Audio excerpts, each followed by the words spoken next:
गोली बढ़वा दो और अपने बेटा को, पत्नी को, बेटी को बैठा दो। ये राज इनका लिखा हुआ है बिहार, इनके नाम पर, और लोग को अपमानित करने के लिए संख्या कम दिखा दो। ऐसे स्थिति में ये बिहार राज्य को उखाड़ के फेंकने के लिए हम लोग बैठे हुए हैं। इनका 24 में भी दिखाएंगे और 25 में भी दिखाएंगे। ये सरकार हत्यारी सरकार है।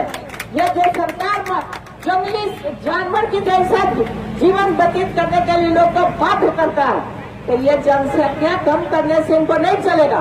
फिर से जनसंख्या का फिर काबिज होगा और फिर से केंद्र सरकार भी गलती करके बताएगा कि इनको कलेजा में आग लगा हुआ कि अब जो हम लोग इतने संख्या में हम लोग पहुंचे हैं तो इनको समझ में आता है कि सब पर हमें कब्जा कर ले। और बचा हुआ जो आई है, इनकी जो आई है वो कुर्सी पर बैठ जाए। तो अब तक खानदान में तो बैठेंगे, अब दूसरा खानदान को कहीं पूछना नहीं है। लाज शर्म भी लगता है। ये सब लोग बेल पर है, सब लोग बेल पर है। राबड़ी जी, लालू जी, तेजस्वी जी सब बेल पर है।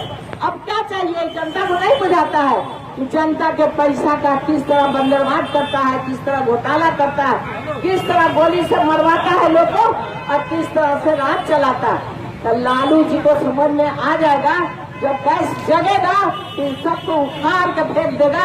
अब वैसी नहीं, प्रत्येक जाति अब जानता है कि राज को जिस तरह माननीय प्रधानमंत्री नरेंद्र मोदी चला रहे हैं उस तरह का राज चलना चाहिए, जिसको बुद्धि हो, दिमाग हो, विकास हो, जनता के लिए सम्मान हो, वैसा ही राज चलना चाहिए।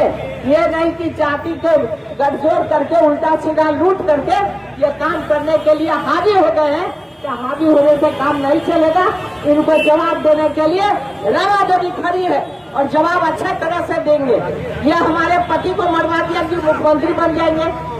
जब हम मोतिहारी का सीट जीत कर गए थे, 12 वर्ष पर इसको राजद को दिए थे, तो ये समझा कि ये मुख्यमंत्री बन जाएंगे। तो इसका चाल जो चला था, इसकी जवाब देने के लिए मैं काफी हूँ। नारी शक्ति का सम्मान प्रधानमंत्री नरेंद्र मोदी जी किए हैं और महिला बिल पास करने का काम किए हैं। ये लोग खाली अपन महिला को सम्मान देता है और लोगों को नहीं सम्मान देता। ये लोग बेशरम हो गया, ये लोग पैसा खाने बैठा हुआ। हम जिस सरकार में रहते हैं एक घोटाला नहीं हुआ, जिनके यहाँ का रोज घोटाला होता है और अब पति खरबपति बने हुए। सबको लगता नहीं, जेल में जाओ, जेल से आओ, बेल पर आओ, बेल में आओ। बेशरम आदमी को शर्म नहीं लगता। अब जाति गणना का भी हम लोगों का घोटाला कर दिया। ये घोटाला नहीं बर्दाश्त होगा, ये अपमान बर्दाश्त नहीं होगा। इनको जवाब देने के लिए हम लोग काफी है और जवाब देंगे। इसी के साथ हम हमारे हजारों लोग जन बैठा हुआ है धरना पर। यह धरना को सफल करना है और प्रत्येक घर में हम लोग की आवाज जा रही है। हम लोग दबने वाले नहीं, ये दबाने चले। इनको समझ में आता है कि हम ही करते हैं सब कुछ, तो इनको बता देगा, बताते रहे। इनको सब समझ में आ गया कि शक्ति एक चीज होती है। और दुर्गा जी की शक्ति लोग देख रहा है ना, तो सारे राक्षसों का विनाश करने के लिए रमा देवी काफी